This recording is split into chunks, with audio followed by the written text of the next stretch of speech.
तर मी त्यांचं कलेक्शन म्हणजे त्यांच्या घरामध्ये ना पूर्ण गणपतीचं कलेक्शन, त्यांच्याकडे काहीतरी 351 गणपती होते.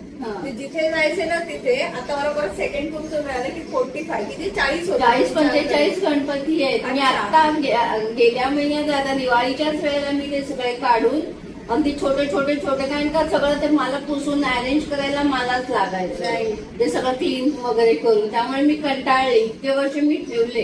कधी मी पण हौसीने आणत होते, तिला आवड होती म्हणून सगळं आम्ही करत होते. पण आता मी कंटाळले, म्हटलं आता माझ्याने काही होत काय नाही. होऊन जाते की तुमच्यामधला तो स्मार्टनेस आहे ना, हा एवढा युटिलाइज तुम्हाला करता येणार नाही.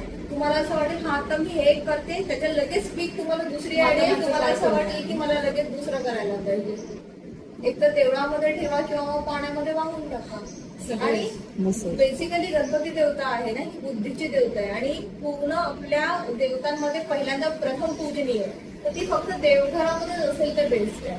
इथे माझा आहे चांदीचा छोटासा आहे, हा तो खूप चांगला आहे. म्हणजे खूप पॉझिटिव्ह एनर्जी आहे देवघरामध्ये तुमच्या, तर इथे काही लावायची आवश्यकता नाही. हिच्या हौसे खातं तिला. आणि कोणी गिफ्ट वगैरे देताना ते गणपतीच देतात, कारण का आता सगळ्यांना माहिती झालं हिला गणपतीची आवड फार आहे म्हणून ते प्रत्येक जण तिला, आता तिचे स्टुडंट होते काय होते, प्रत्येक जण असंच देत होते ते.